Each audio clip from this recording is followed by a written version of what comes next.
Pensa só, cada decisão que a gente toma, sabe, desde a coisa mais boba do dia até aquelas que mudam a vida, tudo é movido por uma força interna muito poderosa, a vontade. E é sobre isso que a gente vai conversar hoje, mergulhando numa perspectiva teológica para tentar desvendar o que realmente nos impulsiona e as batalhas que acontecem aqui dentro. Alguém já parou para pensar nisso a fundo? O que está por trás da escolha de levantar da cama, do que a gente decide comer ou até das grandes viradas na vida? É só um impulso? Um sentimento? É a razão pura e simples? Pois é exatamente esse mistério que a gente vai tentar desvendar aqui. Então, o nosso caminho vai ser este aqui. Primeiro, a gente vai definir o que é a tal da vontade. Depois, vamos entender como um simples pensamento vira uma ação concreta. Na sequência, vamos analisar o conflito interno de desejos que todo mundo sente, detalhar como funciona o processo da tentação e, finalmente, explorar a solução proposta pela nossa fonte, ser guiado pelo Espírito. Certo? Então, vamos começar pelo começo, né? Para a gente poder construir o raciocínio, primeiro a gente precisa ter uma base sólida. O que exatamente a nossa fonte de estudo define como vontade? Olha, de um jeito bem simples e direto, a vontade é essa nossa capacidade de querer alguma coisa e ir atrás dela. É o poder de desejar, de escolher e, principalmente, de agir. A lógica, segundo o texto, é clara. Sem vontade não existe motivação, e sem motivação nada acontece. É tipo o motor que nos faz sair do lugar. E aqui tem um ponto que é, assim, super interessante. A fonte argumenta que, mesmo quando alguém decide seguir a vontade de outra pessoa, por exemplo, a vontade de Deus, essa pessoa ainda está exercendo a própria vontade. Por quê? Porque ela escolheu fazer isso. Foi uma decisão voluntária, um ato de livre-arbítrio. Beleza, já entendemos o que é a vontade. Mas como é que ela funciona na prática? Como é que a gente sai de uma ideia, de algo que está só na cabeça, para uma atitude real, no mundo físico?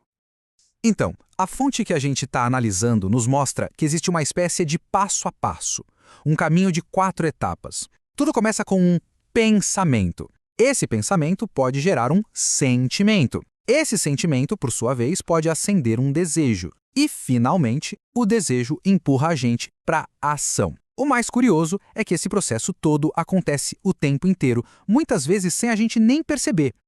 E para a gente visualizar isso bem, o texto usa um exemplo que todo mundo conhece, a história de Eva no Éden. Pensa comigo. Primeiro veio o pensamento sobre o fruto, depois de ouvir o que a serpente disse. Isso gerou um sentimento, talvez de curiosidade, de querer saber mais. Esse sentimento virou um desejo forte de ter aquele conhecimento. E o resultado? A ação de pegar e comer o fruto. O caminho completo: pensamento, sentimento, desejo e ação. Já com o Adão, a história é um pouquinho diferente. O texto sugere que ele não foi enganado. Ele sabia o que era certo e errado. O problema ali foi o que se chama de fraqueza de vontade. O desejo dele de acompanhar Eva foi mais forte que a razão, mais forte que a obediência. E, vamos combinar, quantas vezes na vida o desejo não grita mais alto que a razão, não é mesmo? E é justamente essa briga, sabe, entre o desejo e a razão que nos leva para o coração do argumento teológico aqui, para o verdadeiro campo de batalha que existe dentro de cada ser humano. Olha, esse versículo aqui de Gálatas, ele é a peça-chave para entender tudo. Ele basicamente desenha uma linha no chão e diz: existem duas forças opostas aqui dentro. De um lado, a carne, que representa a nossa natureza inclinada para o erro, nossos desejos egoístas. E do outro, o espírito. E elas estão em guerra constante. Então, a coisa fica dividida assim. De um lado, seguir as obras da carne é descrito como viver escravo dos próprios desejos, sempre correndo atrás do que se quer, não importa como. Do outro lado, viver no espírito é apresentado como um caminho de liberdade, de não ser mais dominado por esses impulsos. A ideia é que todo dia a gente escolhe qual dessas forças vai ter o controle. E para não parecer uma coisa muito teórica, a fonte dá exemplos bem práticos, tirados lá de Gálatas. E a lista é longa, viu? Vai desde problemas de relacionamento, como inimizades, brigas e invejas, até a falta de controle pessoal, como bebedeiras e glutonarias. São coisas bem do dia a dia mesmo. Ok, a gente já entendeu a guerra interna. Agora vamos analisar o passo a passo de como um desejo ruim pode levar a gente para um caminho complicado. Vamos ver a anatomia da tentação segundo a fonte. E para detalhar esse processo, o nosso material de estudo vai buscar ajuda lá nos escritos do apóstolo Tiago. Ele descreve a tentação não como um evento único, mas como uma reação em cadeia. Um efeito dominó perigoso, onde uma peça derruba a outra, Vamos dar uma olhada nessa sequência. Primeiro vem a atração, quando aquele desejo ruim fisga a nossa atenção. Depois vem o engano, a gente é seduzido, a coisa errada começa a parecer boa, desejável. Se a gente cede, o pecado é concebido, ele nasce. E segundo Tiago, a etapa final dessa triste progressão é a morte, no sentido espiritual do termo. E essa citação aqui, gente, era um resumo bem forte disso tudo. A concupiscência, que é esse desejo intenso e desordenado, é como se fosse uma gestação que gera o pecado. E o pecado, quando se desenvolve por completo, leva à morte. É um alerta muito sério sobre a importância de cortar esse mal pela raiz.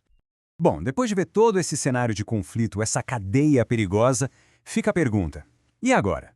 Tem saída? A última parte do nosso estudo é justamente sobre isso, sobre a solução que a fonte apresenta. E a resposta que o texto apresenta é a redenção. A ideia é que o que Cristo fez não é só sobre perdoar o que passou, mas sobre dar força para fazer diferente daqui para frente. É sobre quebrar o poder que o pecado tinha sobre a pessoa, dando a ela a chance real de escolher um novo caminho naquele conflito interno. É aí que entra o conceito de homem redimido. É alguém que, segundo essa visão, recebe uma nova natureza. Com o poder do Espírito, essa pessoa agora consegue se inclinar para o lado espiritual daquela batalha. Atenção, não é que os desejos ruins somem como mágica, não. A questão é que agora existe uma força nova para lutar contra eles, para mortificar, ou seja, para dizer não e não ceder. É uma luta diária. E esse versículo aqui, que é tipo o texto principal do estudo, ele vira a instrução prática para isso tudo. A orientação é clara: andai em espírito. E a promessa que vem junto é: se você fizer isso, você não vai acabar satisfazendo os desejos da carne. É como se fosse um manual de instruções para o dia a dia. Então, no final das contas, a conclusão é que a vontade não é a vilã da história. Muito pelo contrário. O texto termina dizendo que a nossa vontade é uma ferramenta essencial, e quando ela é bem direcionada, guiada por Deus, ela se torna uma bênção. É ela que alimenta nosso ânimo, nosso entusiasmo e nossa motivação para fazer as coisas acontecerem.